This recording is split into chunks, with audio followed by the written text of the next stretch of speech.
encontramos en la Universidad Nacional del Sur para realizar una nueva entrevista del ciclo Voces de Malvinas. En esta oportunidad nos encontramos con Beltrán Enrique Jicó en el marco del programa federal Voces de Malvinas. Esta entrevista propone abordar 3 momentos, uno previo a la guerra, su infancia, su juventud, lo que usted quiera compartir, su actividad en el momento de la guerra y la posguerra. Así que lo invito, Beltrán, en primer lugar, le agradezco por compartir con nosotros este momento, por dejar su historia registrada en el programa Voces de Malvinas. Y en principio lo invito a contarnos de su infancia, dónde nació, cómo era su vida antes de 1982. Bueno, yo nací en Crucecita Séptima, departamento Nogoyá, o sea, Selva de Montiel se llama. Mi padre tenía campo ahí nací yo. Me crié hasta los 13 años ahí, hasta que terminé la secundaria. De 10 hermanos ya éramos 6 los que íbamos a ingresar, o estábamos yo ingresando a la secundaria, y mis hermanos mayores ya estaban en la secundaria. Por lo tanto, mi madre decidió trasladarse a la ciudad porque vivíamos en el campo. Y allí, bueno, mis hermanos, todos, tengo hermanos que han sido y son ingenieros, de distintas profesiones. Yo fui, digamos que, como se llama, la oveja negra, porque no llegué más que hasta tercer año. Y mi padre decidió ingresarme a la Marina. Yo no tenía idea de lo que era la Marina. Me dio dos opciones, digamos, y o volver al campo o ingresar a la Marina. Y bueno, el 26 de mayo de 1959, yo ingresé a la Marina. Estuve 2 meses en la isla Martín García. Después me trasladaron a la base Espora, a la Escuela de Aviación Naval. Allí hice todos los cursos de la Escuela de Aviación Naval. Después tuve 1 año en la Escuela Mecánica y volví a la Escuela de Aviación Naval para terminar el curso de Mecánico de Aviación. Eso sería lo que mi parte yo ingresé a los 16 años, digamos que sería hasta los 17, 18 años, que después de haber en el año 87 terminé el curso en Punta Indio, la Escuela de Aviación ya estaba en Punta Indio, y me incorporé a la escuadrilla de helicóptero de H1 de Albet. O sea, ahí es donde empieza la parte en que yo empiezo a trabajar como profesional como mecánico. Como mecánico. Sí. ¿Y en qué año ingresó, me decía, a la Armada, a la Marina? A fines del 1 de junio del 59. ¿Y cómo fue esa incorporación? Me decía recién que no tenía idea. No. Decía. A mí me trasladaron, digamos, ya a cargo de un suboficial. Nos trasladaron desde Paraná hasta Buenos Aires, hasta Núñez, de Núñez a Martín García. Y para mí era toda una novedad porque yo no había salido estuve en el campo hasta los 13 años, después estuve 2 años y medio en la ciudad, y en Paraná, y ahí ingresé en la Marina. Y ahí todo era nuevo, todo ese entrenamiento, toda esa formación. Todo eso era nuevo para mí, yo lo conocía, no. Para mí la Marina no existía, no sabía que existía la Marina. Y bueno, así fui donde me fui desarrollando como mecánico. A partir de ahí, una vez que hice todos los cursos, y empezó mi actividad ya te repito, en la primera cuadrilla de helicópteros, que eran los helicópteros Alves, que todavía están funcionando, algunos quedan. Y para 1982, ¿cuál era su actividad? ¿Cómo? Bueno, en el año,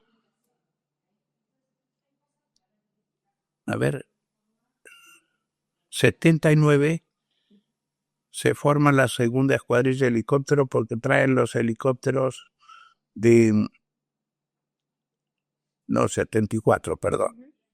Traen los helicópteros de Estados Unidos, los Siquín, que están en la actualidad, están volando en Espora, y yo paso de Alué a Siquín. Hago los cursos de Siquín y quedo como mecánico de Siquín. A partir de ahí empecé a volar permanentemente porque siempre tuve la idea de que presente... Perdón, este es un comentario. Cuando yo ingresé a Marina y ingresé a la parte de aviación, hubo un suboficial que me dijo, si vos te quieres retirar joven, volá todo lo que puedas. Entonces yo me retiré a los 40 años. Bueno, que a medida que yo podía volar, me incorporaba al vuelo y volaba. O sea que con el Siquín tuve muchas horas de vuelo, rescates en el mar, de pesqueros, de personas heridas o enfermas de los pesqueros, rescate en la cordillera, en una mina de una persona enferma. Esa es una anécdota que tengo para recordar, que recuerdo porque nosotros fuimos a la mina Norandex, que está al norte de Jacobasi, al sur de Jacobasi, un día de 35 grados bajo cero, que no había forma de llegar para rescatar a este muchacho que estaba muy enfermo. Entonces se pidió a Marina y Marina destacó un helicóptero en el cual yo me destaqué como mecánico. Rescatamos a este muchacho, yo lo levanté en brazo, lo acomodé arriba del helicóptero. Te cuento esta anécdota porque es destacable. Y lo llevamos al lugar más cerca, que era Esquel. Lo dejamos en Esquel. En Esquel no había combustible para el helicóptero, así que regresamos y paramos en Neuquén para hacer combustible. Cuando nos bajamos del helicóptero, cordón sanitario. Para los dos pilotos y para mí, para el mecánico, los tres que estábamos a bordo. Un cordón sanitario, nos llevan a una habitación y nos ponen una gama globolina. ¿Por qué? Porque la persona que habíamos trasladado y que yo tuve en brazo tenía hepatitis A. Claro. ¿Me explico? Sí, sí. Bueno, gracias a Dios no pasó nada, regresamos. Y esa es una anécdota de las que tengo destacable de mis actitudes. Después, antes de eso, mucho tiempo que volé en Alué, que fui a la Antártida 2 veces, conocí a Jacques Cousteau. Ajá. Jacques Cousteau tenía el barco Calypso y tenía un helicóptero. Y estando en Ushuaia, nosotros, en un periodo de fin de año, el helicóptero del Calypso se había tragado una escúa. ¿Sabe lo que es una escúa? Una escúa es una gaviota de la Antártida, Ajá. que es más grande que una gaviota, es como una gallina, y le rompió el blister, el parabrisas del helicóptero, y pidió colaboración. Mi jefe me destacó, yo fui y se lo reparé. Y ahí lo conoció. Y ahí lo conocí a Cousteau y al hijo de Cousteau, porque le reparé el helicóptero.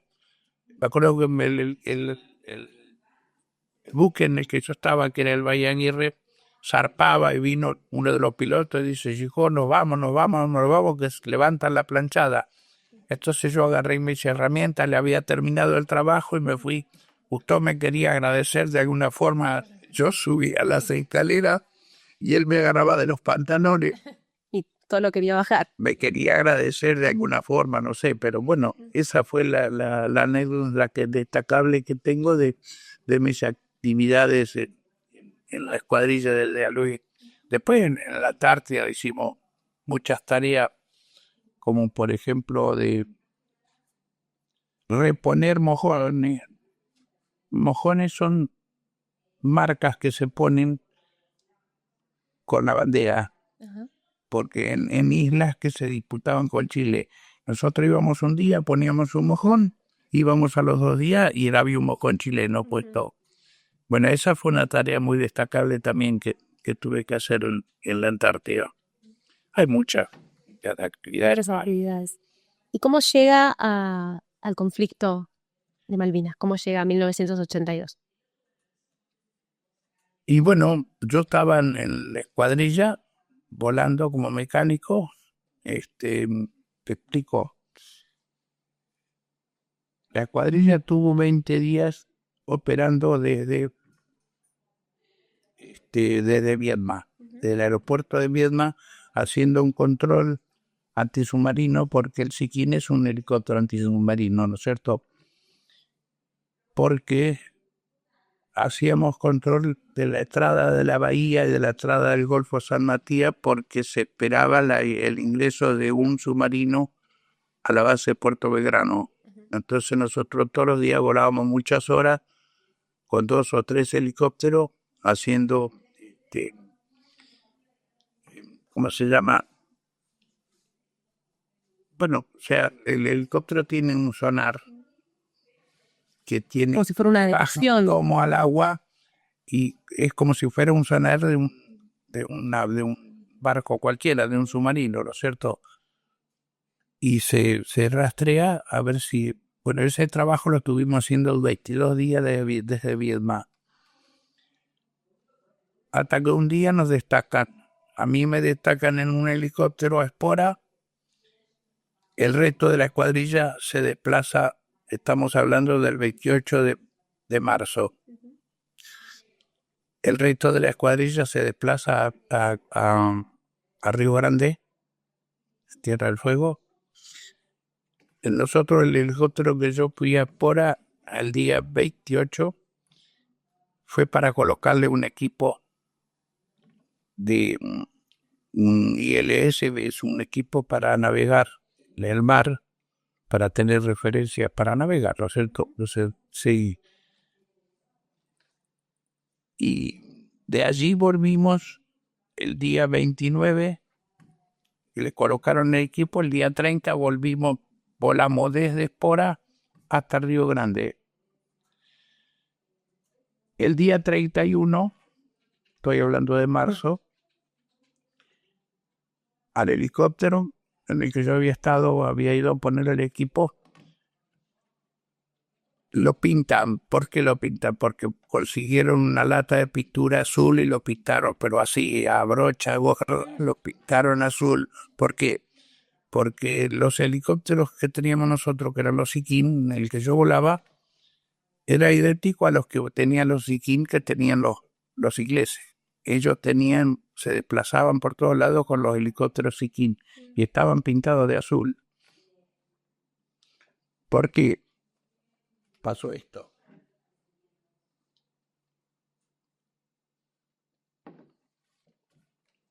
En la isla Borbón operaba una escuadrilla de ataque cuyos aviones habían sido destruidos en una noche por un grupo comando, destruyó todos los aviones y la pista. Y allí quedaron 11 personas, pilotos y mecánicos, en la isla Borbón, que estaban aislados. No se los podía rescatar, ni por barco, porque no navegaba ningún barco. Esto ya fue el 1 de junio. Te estoy contando esto, me estoy adelantando porque es una de las actividades más destacables, ¿no? Y entonces el comando de aviación pidió a la escuadrilla, al comandante, si había forma de rescatar a esa gente. Pues la única forma era sacarlos en helicóptero. Bueno, el comandante dijo que sí, pero se hicieron todos los cálculos. Con un helicóptero imposible, porque el peso no daba. Entonces se dijo, lo habrán leído por ahí ustedes, donde está toda la historia esta de los 2 helicópteros que se desplazan. el combustible no nos alcanzaba para ir y volver. Entonces, el helicóptero que yo iba, que era el helicóptero del comandante, tenía un tanque auxiliar de combustible. El otro helicóptero, el 33, no tenía. Entonces el 33 tuvo que llevar 5 tambores de 200 litros en el interior del helicóptero para reabastecerse y para el regreso. Nosotros llevábamos 3 tambores. Bueno, volamos de Río Grande a Borbón hay 700 kilómetros. La flota, el 1 de junio, ya estaba la flota inglesa rodeando todas las islas, el control marítimo y aéreo lo tenían ya los ingleses directamente. ¿Cómo llegar? ¿Cómo entrar hasta Borbón, que está al norte de la Gran Malvina, y salir? Porque estaba todo controlado por los ingleses. Bueno, lo hicimos con los 2 helicópteros. ¿Cómo? Los últimos 200 o 250 kilómetros lo hicimos volando a 15 pies del agua, o sea, 4,5 metros más o menos. ¿Por qué? Para evitar la detección de los radares de los barcos ingleses. ¿Por qué volábamos a esa altura? ¿Sabes cómo es el tema de la curvatura de la Tierra? A ver. ¿Tenés idea? Sí, pero cuéntenos así. Bueno, te quiero decir que volando a esa altura, desde del radar de un buque, que estamos cubiertos por la curvatura de la Tierra. Entonces volamos a esa altura durante 2 horas, más o menos. Llegamos al destino que teníamos que llegar, entramos, volamos entre las islas, siempre bajo a esa altura, llegamos a Borbón. Cuando estábamos en Borbón cargando a la gente y el 33 estaba reabasteciendo combustible, pasó un avión y nos detectó, por supuesto. Informó que había 2 helicópteros, pero, y perdón que esto lo cuento porque lo leí en un libro, no sé si ustedes leyeron el libro Hundan el Belgrano. Bueno, sobre este acto, sobre por lo que estoy contando, en ese libro figura qué pasó. El avión informó que había 2 helicópteros, pero ¿qué pasa? El comando inglés no sabía si eran 2 helicópteros de ellos porque eran 2 Siquín o nuestro. ¿Y estaban con esa pintura que nos había mencionado? Uno, el otro estaba camuflado, ya de por sí estaba pintado de verde camuflado. O sea, se pintó, pero la pintura había volado bastante, había desaparecido.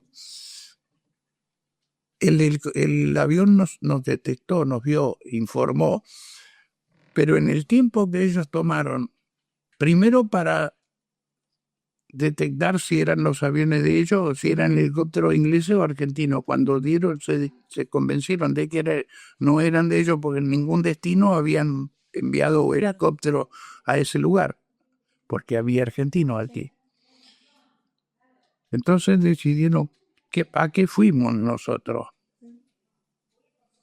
¿Entendés? Ellos tenían la intriga de que a qué fuimos. Habían ido. Entonces, por la capacidad de carga del helicóptero, dedujeron que nosotros habíamos llevado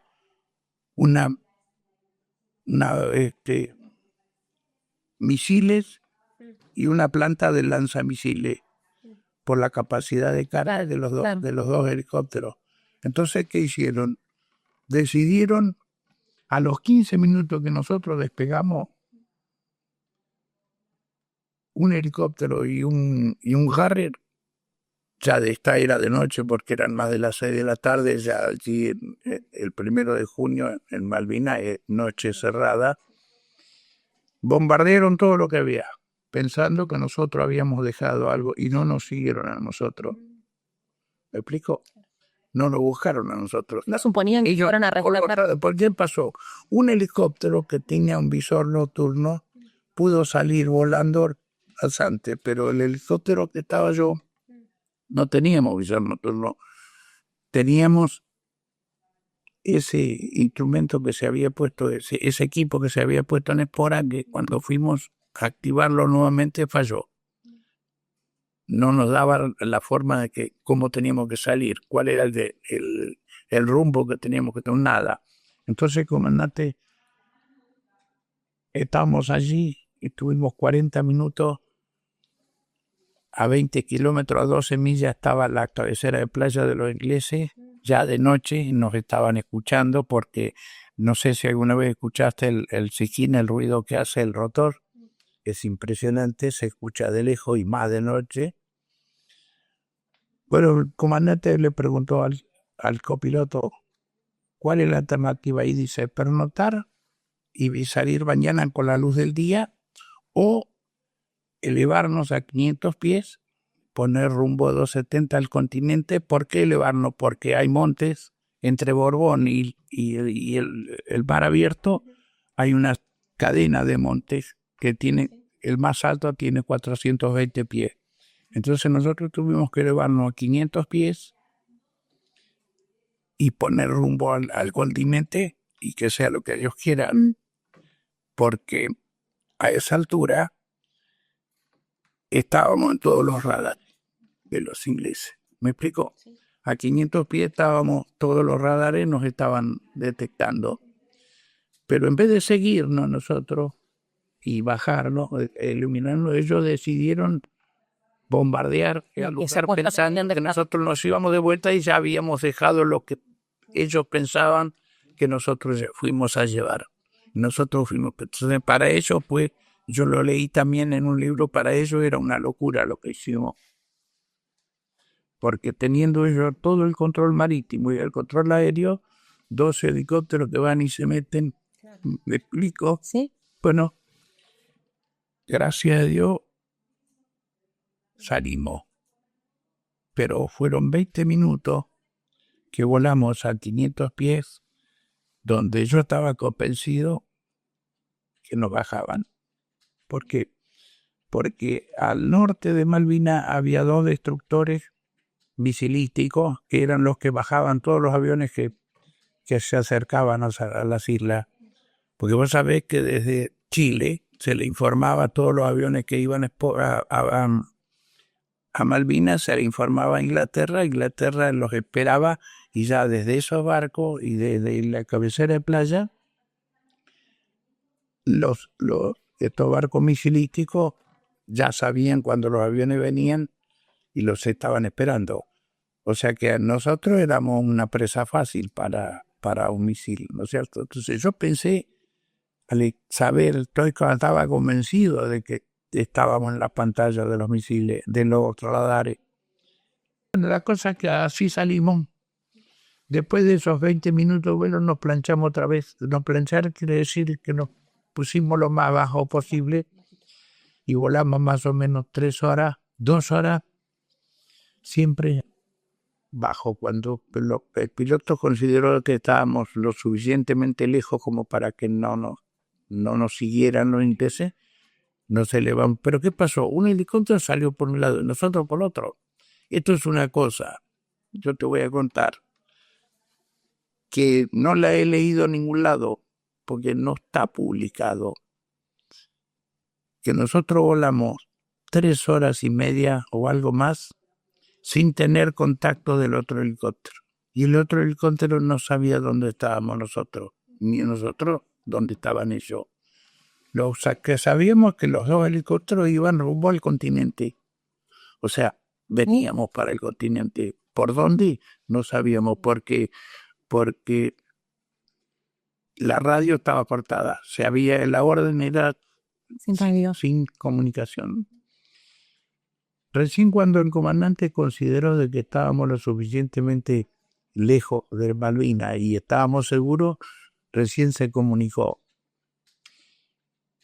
Y recién faltando 15 minutos para llegar a Río Grande, esto es lo que no figura en ningún lado. Recién faltando, porque nosotros llegamos a Río Grande en formación, los 2 helicópteros juntos, pero hacía 15 minutos que nos habíamos encontrado, reunido, sí, porque habíamos cruzado todo el mar, cada uno por su lado, de noche, por supuesto. Te imaginas que cualquier cosa que nos hubiera pasado al otro helicóptero o a nosotros, ¿quién nos sacaba? De noche, en el medio del mar, solo. Bueno, esa fue una situación más o menos. Pero llegan juntos al final. A mí, porque Con la- anterior que después que nosotros nos pudimos comunicar ya cuando había un avión que estaba haciendo espera para ver qué nos pasaba, si teníamos comunicación, y la comunicación es que volvíamos bien. Entonces ahí el otro helicóptero también nos escuchó, sabían la dirección que íbamos a Río Grande, entonces nos buscó. Esto me comentaba el piloto y le decía Osvaldo, dice, cuando los vi, dice, vi una lucecita lejos, por allá te vi, porque el helicóptero tiene una luz que gira la cola, y nos vio de lejos y se nos acercó, y entonces llegamos a Río Grande justo. Pero todo el mundo pensó que nosotros volamos todo el tiempo sobre el mar juntos. No, volamos cada uno por su lado sin saber dónde estaba el otro. Ese fue una situación muy difícil también, de la que no se habla. Pero en encontrarse al final. No nos encontramos al final porque cuando nosotros, el helicóptero mío, él recién se comunicó con la base y con el avión que estaba haciendo espera, y nos escucharon del otro helicóptero, entonces ya no pudimos comunicar por radio, nos pudimos reunir y llegamos a información. ¿Y cómo fue esa llegada? ¿Qué se acuerda? La llegada al continente. Con esas personas que ustedes habían rescatado también. Las personas venían con nosotros, Claro. 5 en cada helicóptero venían. El tema fue cuando llegamos a Río Grande. Eran las 10 de la noche. Desde Río Grande, en Río Grande actuaba la cuadrilla de A4 y de Superestandar. Bueno, cuando llegamos nosotros a la plataforma, estaba todo el personal de las 2 escuadrillas y todos los civiles de la base esperándonos. Fue una cosa impresionante. Por ahí, si ves en el Facebook, está escrito esta parte que yo te cuento. No sé si lo has visto últimamente. En Facebook está. Porque claro, yo cuando abrí la puerta de carga y para bajar la gente, después abrí la puerta principal que tiene escalera, y cuando me voy a bajar, estoy en el segundo o tercer escalón y uno me abraza y me baja. Era un compañero mío que habíamos venido juntos de Paraná, habíamos ingresado junto a Marina, y él estaba con los superestándar, con los aviones, estaba trabajando, pero estaban todos ahí. Y le digo, ¿qué pasa? ¿Qué pasa? Y me dice, hace 2 horas lo dábamos por muerto.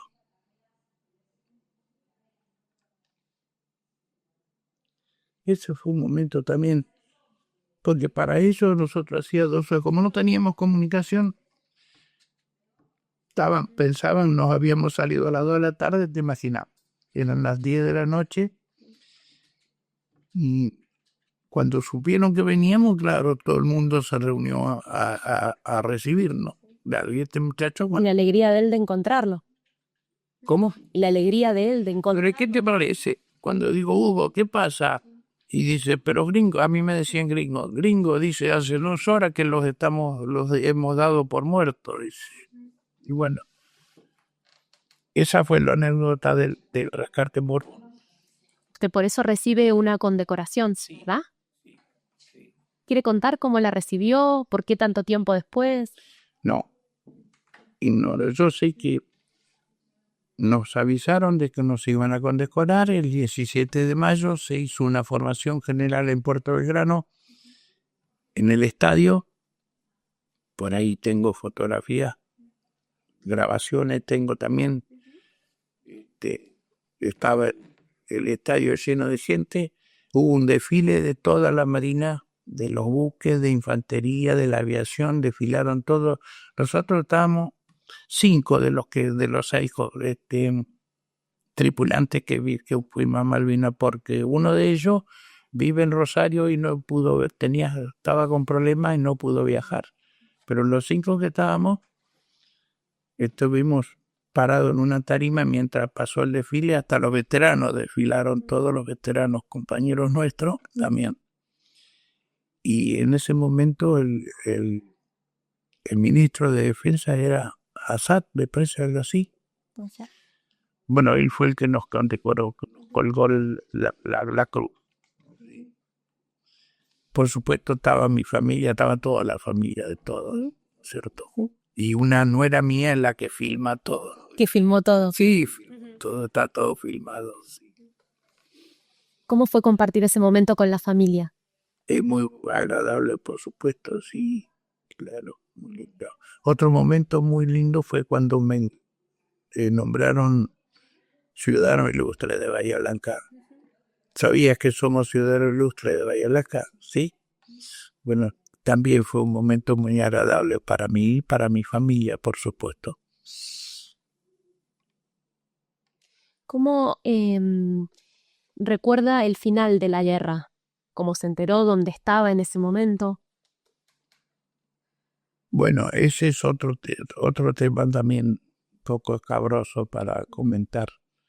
Porque nosotros después que hicimos el rescate en Borbón, fuimos a Río Grande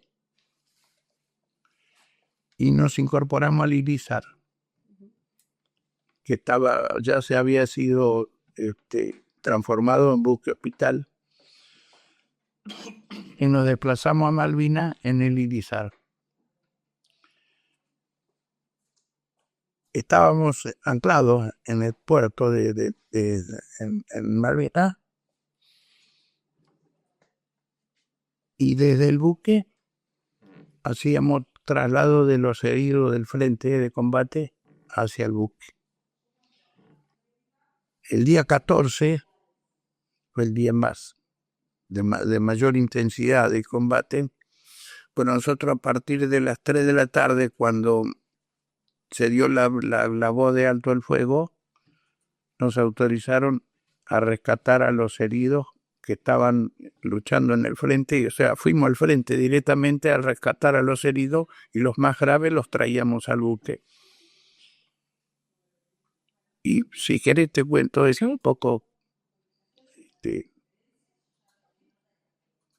difícil pero nosotros íbamos los dos pilotos y yo como mecánico. Llegábamos al lugar en pleno monte, en el Monte Dos Hermanas y en varios lugares. Y los muchachos que estaban allí nos alcanzaban los que estaban más heridos para llevarlos al hospital. Y nosotros sí, yo hice 1, 2. En el segundo viaje que hago ya tuve la primera impresión. ¿Por qué? Porque traían a los heridos, no sé si vos conocés el helicóptero, tiene una puerta de carga, está a una altura más o menos de 1,20 m. Los alcanzaban, yo los agarraba debajo de los hombros donde pude y los iba acomodando en la mayor cantidad posible para en cada traslado llevar la mayor cantidad de heridos. Bueno, en el segundo vuelo agarro a uno y me quedo con el brazo en la mano. O sea, tenía el brazo desprendido, le había dado una metralla, le había dado de una bomba, le había desprendido el brazo. Bueno, ahí fue la primera impresión que tuve. Bueno, pasó, porque cuando estás en una tarea así, son momentos, pero que lo superas inmediatamente, como lo que me pasó después de los 20 minutos esos que te cuento. Una vez que pasó el momento, pasó. No sé si en la mente o qué, pero o los años en el trabajo, que uno se acostumbra a que los momentos difíciles se superan rápidamente. ¿Me explico? Bueno, hice ese vuelo. Cuando hago el otro vuelo, eran vuelos de 10 minutos, 15 minutos, hasta que volvimos. Me alcanzan, suben los heridos, van subiendo los heridos, acomodándolos, me alcanzan uno. Era un sargento del ejército que ellos tienen una campera verde, viste, grande, y el muchacho estaba así, con la campera cerrada y los dos brazos así. Entonces yo de donde me lo ponía arriba del helicóptero, yo los agarraba debajo de los brazos y los corría como podía. Cuando lo agarro, lo estoy corriendo, se le abren los brazos y se le desprende la campera y se le caen los intestinos.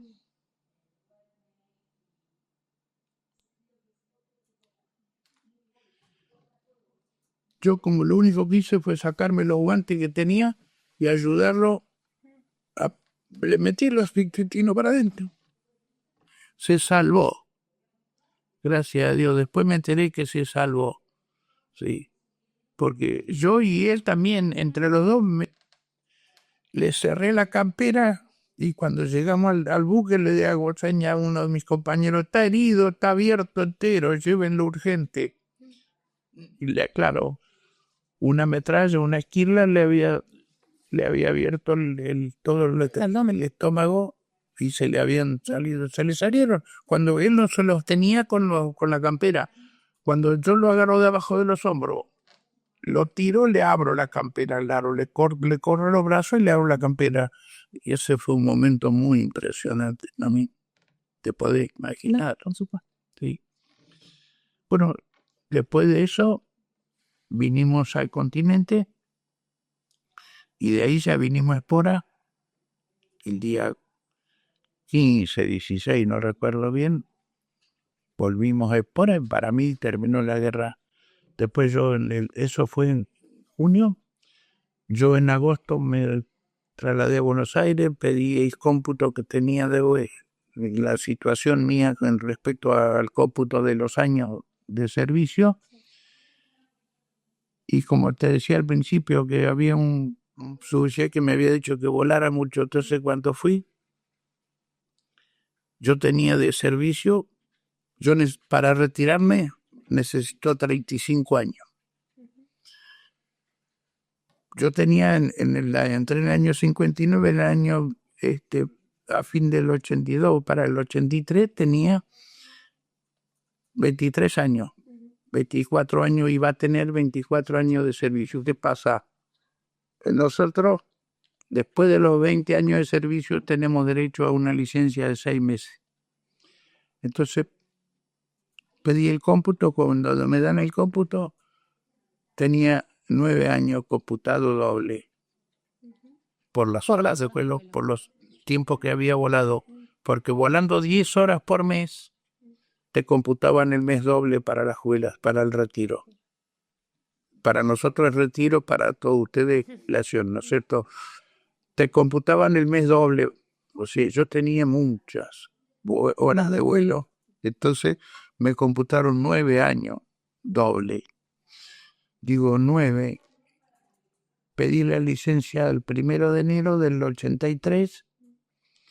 Los 6 meses, el 1 de julio del 83, yo cumplía 24 años de marina, porque había entrado en el 59.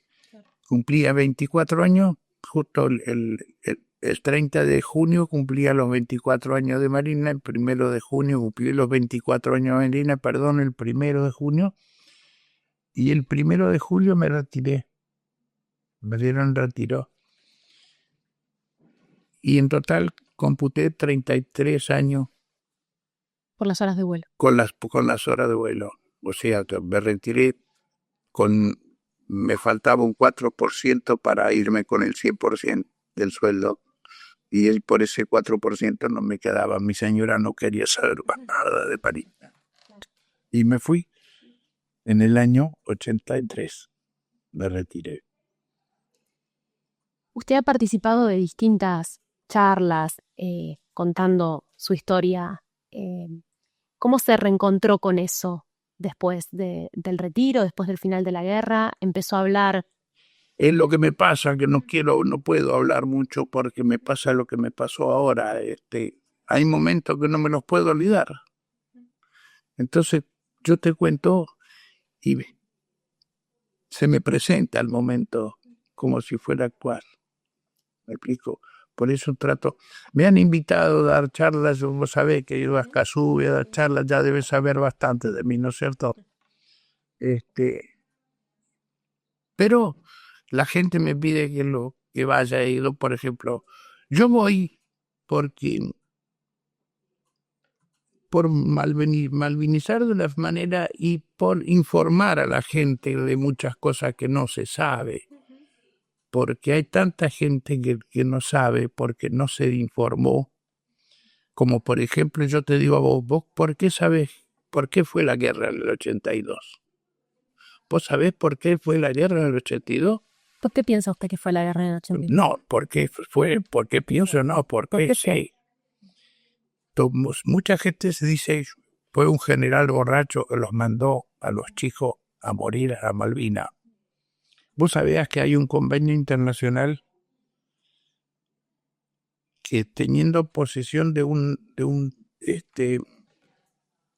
espacio, si vos tenés una posición de una isla, por ejemplo, durante 150 años,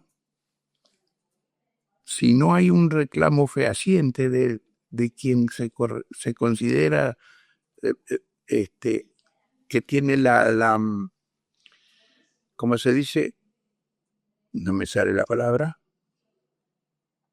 La soberanía sobre el territorio. La soberanía, a eso me refería. Es que tiene la soberanía. Si no hay un reclamo fehaciente sobre la soberanía, el que la ocupa 150 años pasa a tener derecho absoluto. O sea que nosotros, el 5 de enero del año 83, se cumplían los 150 años que los ingleses tomaron las islas. Y esto, te puedo decir que el 90% de la gente no lo sabe. Porque los ingleses tomaron las islas, lo desplazaron a los argentinos el 5 de enero del año 1833. Los 150 años se cumplían el 5 de enero del año 83. ¿Me explico? En el 1983. Los ingleses estaban desde el 33 de 1800, estaban los 150 años que pasó. En el año 60, en la década del 60, no me recuerdo bien qué año fue, a Marina se le pidió que gozara un operativo para recuperar las islas. Y se hizo. Quien en ese momento era un capitán de fragata Naya, con un grupo de colaboradores, proyectaron el operativo Rosario para recuperar las islas. Y faltaba la orden del presidente desde la década del 60. Y ningún presidente nunca dio la orden de recuperar las islas. Entonces ya se cumplían los 150 años y Galtieri se vio como obligado, no te diría, sino como los altos mandos de la Fuerza Armada lo apuraban para que se hiciera, porque perdíamos las islas, la Georgia, Malvinas, Georgia y todo el derecho sobre la Antártida. Perdíamos todo y absolutamente, definitivamente. Entonces, nosotros estuvimos 74 días en Malvinas. ¿Qué pasó? Una de las consecuencias, recuperamos los 150 años, tenemos nuevamente 150 años el derecho de reclamar por las islas. ¿Esto cuánta gente lo sabe? ¿Me explico? Yo sé que hay mucha gente que no lo sabe, porque nosotros perdimos 649 vidas y estuvimos 74 días, pero ganamos 150 años nuevamente para poder seguir reclamando. Si no, perdíamos todo derecho sobre las islas, nunca más. ¿Me explico? Entonces, tan inútil no fue la guerra, tan absurda no fue la guerra. Es mi pensamiento, ¿ok? Porque sé cuáles fueron los motivos. Cuando usted decía recién que ve necesario compartir su historia y compartir esto que nos acaba de comentar, ¿en qué espacios ha podido ir a charlas en diferentes lugares? ¿Ha ido a escuelas? ¿Cómo lo reciben? ¿Cómo se llama la escuela que está? ¿San Roque? No. Sí, en la calle Alberti. ¿Sabés cuál es la calle? San Roque es... Sí, puede estar. tiene- San Cayetano era San Cayetano, perdón. Sí. Bueno, San Cayetano, una vez fui con un compañero a dar una charla y estuvimos hablando del tema este. Yo de esto hace 20 años estaba más, la mente más fresca, me acordaba de más cosas que ahora. Y después que terminó la charla, la directora me invitó a la dirección para que le diera una charla a los docentes que no sabían nada de esto. No tenían idea por qué había sido la guerra. Después tuve otra oportunidad cuando cuando nosotros nos nombraron ciudadano ilustre. Yo tengo un hijo que vive en Necochea y tiene sus dos nenas. En ese momento estaban en la escuela primaria. Entonces, el día ese vinieron toda mi familia. Yo tengo dos hijos, vinieron los dos hijos a la municipalidad, donde al Congreso, al Consejo Deliberante, donde nos entregaron la medalla de ciudadano ilustre y el diploma. Y mi nieta faltó a la escuela. Entonces, el otro día me lleva al colegio alemán en Necochea. El maestro le preguntó por qué había faltado. Entonces le dijo, porque a mi abuelo lo nombraron ciudadano ilustre en Bahía Blanca, que se le contó. Entonces el maestro dijo, no, tu abuelo tiene que venir a dar una charla. Digo, bueno, me hablaron a mí y le digo, verá, yo cuando vaya a Necochea, yo iba de vez en cuando a la casa de mi hijo y en una oportunidad fui a la escuela, pero a darle una charla al aula de mi nieta. Pero ¿qué pasa? Yo le di la charla al aula de mi nieta, le comenté muchas cosas no tan crudas porque era niño de quinto grado. Pero estaba la directora en el aula. Entonces cuando terminó la charla me invitó si podía ir al turno de la tarde a darle una charla a la secundaria. Claro. Y me llevé una sorpresa porque estaba toda la escuela en el salón de actos de la escuela y había muchos padres de los alumnos. Para que yo les cuente lo vivido, yo dije, yo siempre cuento lo que yo viví, lo que yo vi. No cuento lo que me contaron, no. Yo cuento lo que yo viví, nada más. Y bueno, después me invitaron de Argerich, de un club que hay en Argerich, también había una fiesta. También me invitaron a dar una charla, también había como 100 personas. Viste, cuando hay mucha gente te inhibe un poco el... Yo le iba a preguntar, más allá de la emoción, Sí. ¿cómo se siente después de esas charlas? ¿Cómo fue compartir con su nieta ese espacio? Bueno, con mi nieto, por supuesto. Ellos estaban muy contentos, muy agradecidos, todo. Pero queda mal que lo diga, pero yo soy un poco frío para estos temas. Estoy como de vuelta de estos temas, ¿me explico? Ya me afecta muy poco. Aparte de que cuando lo cuento lo recuerdo y me duele y me prefiero no repetirlo mucho.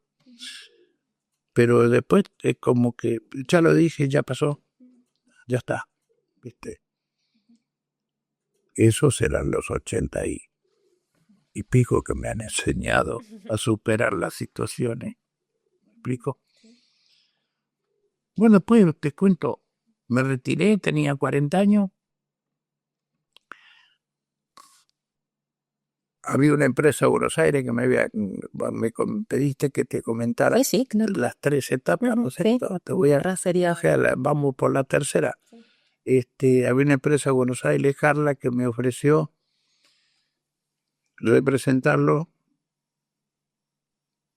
porque ¿qué pasó? Los aviones y los barcos, la lubricación y la limpieza del lavado de las turbinas se hace con un producto que las turbinas Rolls-Royce únicamente tiene que ser con productos Ardrop. Ardrop es una marca inglesa. Si no, pierde la garantía. Si no lo hacen con esa marca, pierden la garantía.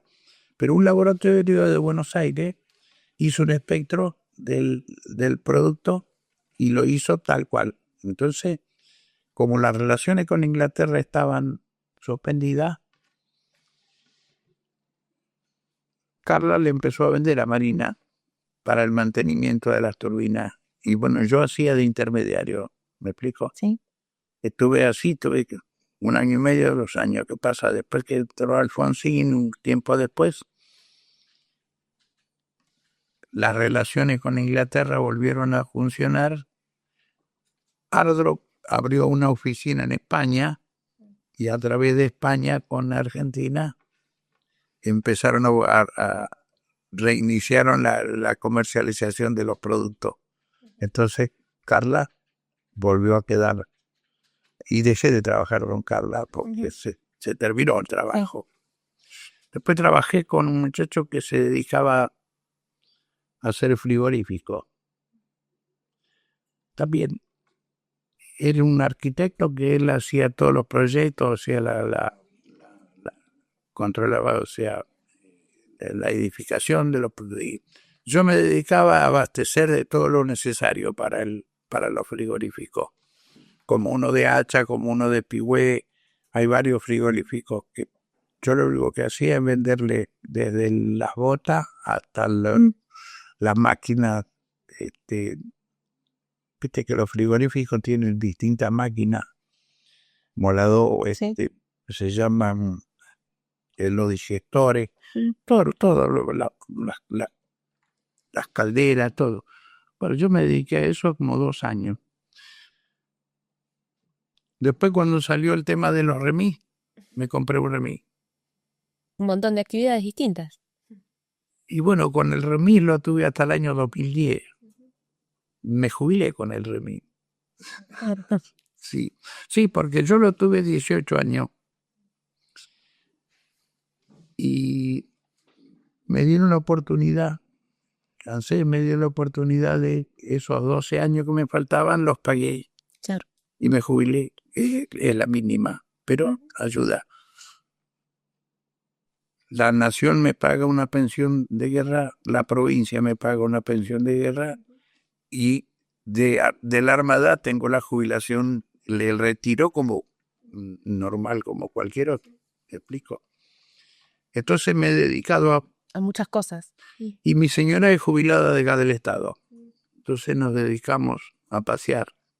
Ya gracias a Dios hicimos 3 viajes a Europa.